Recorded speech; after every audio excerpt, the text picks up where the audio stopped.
Hello gamers! Welcome to the new video game show about the games I'm playing and the new releases I'm excited about.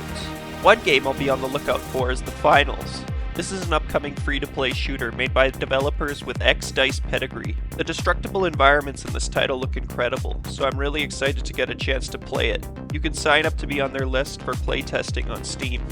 They held a closed beta earlier this year, so there's a chance that an open beta or a full release could be sooner than we think. A surprise release would be a good way to generate some buzz, so I'll keep hoping we get to play this one soon.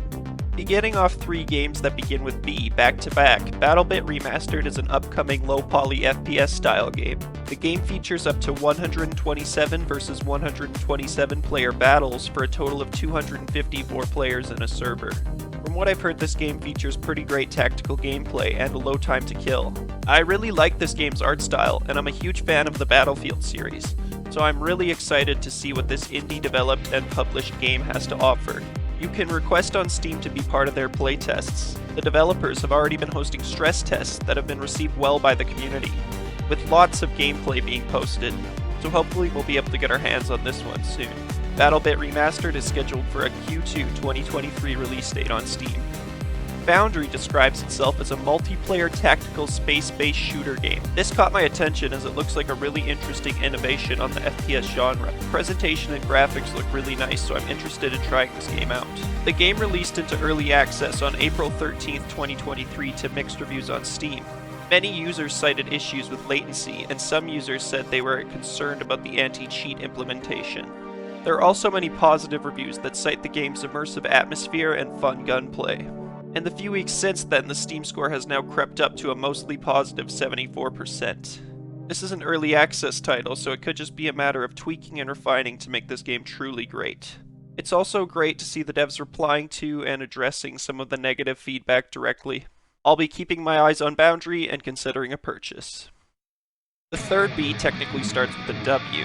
In what looks to be a great new title for us Warhammer fans, Warhammer 40k Bolt Gun is a new addition to the flourishing boomer shooter genre. The game looks to be focused on slaughtering waves of the demons of chaos in this slick 90s aesthetic, all to a great heavy metal soundtrack. At the moment I have it wishlisted on Steam because it doesn't seem to be available on GOG.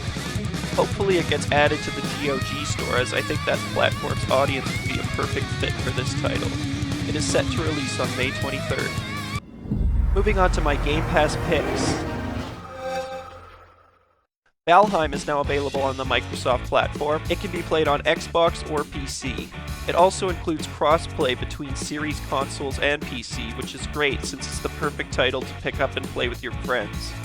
Valheim has a mighty rating on OpenCritic and a staggering 95% overwhelmingly positive score on Steam from over 345,000 unique reviews. Atomic Heart is the new single-player FPS in the vein of games like BioShock with its interesting and dystopian futuristic Soviet setting. This one has been a bit more polarizing for critics, but it's scored a 75 on Metacritic, a fair rating on OpenCritic, and an 85% very positive on Steam.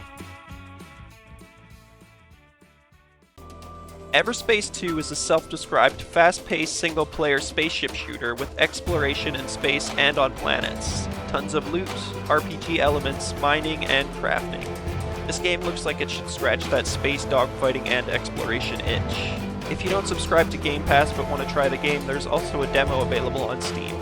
The game had its full release on April 6th, receiving good reviews, an 81 on Metacritic, a strong rating on OpenCritic, and a strong 88% very positive on Steam. That's it for my Game Pass picks.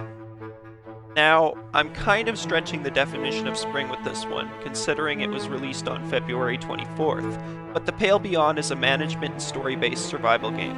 It's the debut title for the indie devs Bellular Studios. The game features a great Shackleton Expedition-inspired theme where you must make hard choices that will affect your entire crew as you try to work your way through the frozen wilderness.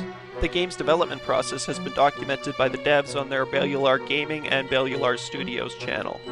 I'll admit that I'm a huge fan of Bellular's YouTube channels, but I've been playing this one and I can say that it's really good.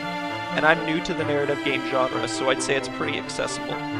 The game has been received well by players and critics alike, receiving a 77 on Metacritic, a strong rating on OpenCritic, and a 91% very positive on Steam.